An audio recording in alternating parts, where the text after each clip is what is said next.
پاکستانیوں، آپ اگر نظر دوڑائیں تو عمار مسعود صاحب ہیں جو کہ پی ٹی آئی اور عمران خان کے سخت مخالف ہیں۔ انہوں نے یہ فرمایا کہ ذرا سمجھیں کہ پی ٹی آئی کس طرح کام کرتی ہے۔ پہلے عمران خان کی آنکھ ضائع ہونے کے حوالے سے پروپیگنڈا کروایا گیا، پھر اس پر احتجاج کی کال دی گئی، پھر سارے ڈاکٹروں نے عمران خان کی آنکھ کی حالت تسلی بخش قرار دی، مگر احتجاج جاری ہے۔ اس وقت ہزاروں لوگ موٹر وے بند ہونے کی وجہ سے پھنسے ہوئے ہیں، ایمبولینسوں میں مریض مر رہے ہیں، مسافر، عورتیں، بچے، بزرگ سخت مشکل میں ہیں، کنٹینروں میں پھل سبزیاں گل سڑ رہی ہیں، سٹاک مارکیٹ 2000 پوائنٹ گر چکی ہے، مگر احتجاج جاری ہے۔ یہ پی ٹی آئی کی کل سیاست نفرت، انتشار اور معیشت کو نقصان پہنچانے کے لیے کافی ہے۔ لیکن ہم ان صاحب کو جواب دینا چاہتے ہیں کہ آپ بھی ذرا سمجھیں کہ دوسری طرف پی ٹی آئی کے خلاف کس طرح کام ہو رہا ہے۔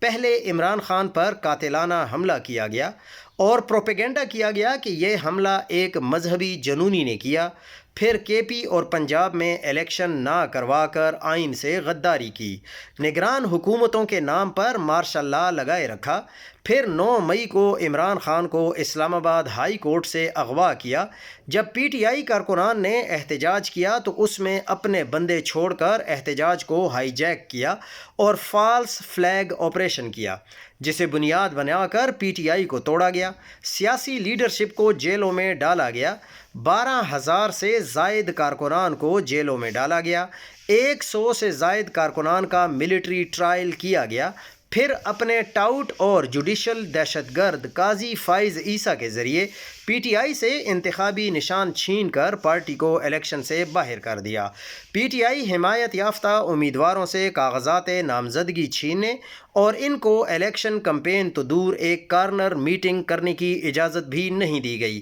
اور جب ان رکاوٹوں کے باوجود عوام نے 8 فروری کو عمران خان کے حمایت یافتہ امیدواروں کو بھاری اکثریت سے کامیاب کروایا، تو پھر پاکستان کی تاریخ کے سب سے بڑے الیکشن دھاندلی یعنی کہ فارم 47 کی مدد سے 1 لاکھ ووٹوں سے ہارے ہوئے امیدواروں کو اسمبلی پہنچا کر ملک سے سنگین غداری کی۔ اور اس کا ثبوت یہ ہے کہ جو راولپنڈی کے کمشنر صاحب تھے، انہوں نے اس کے بارے میں کھلم کھلا میڈیا پر آ کر قاضی فائز عیسیٰ اور چیف الیکشن کمشنر کا نام لیا، جعلی حکومتیں قائم کی۔ جب عوام نے اپنا حق لینے کے لیے اسلام آباد کا رخ کیا، ان پر بدترین تشدد کیا، آنسو گیس کے شیل مارے گئے، واٹر کینن کا استعمال کیا گیا، حتیٰ کہ سیدھی گولیاں ماری گئیں، ملک کا امن و امان اور معیشت تباہ و برباد کر دی گئی، اور جو کوئی بھی اس پر بات کرے اسے اٹھا کر جیل میں ڈال دیتے ہیں،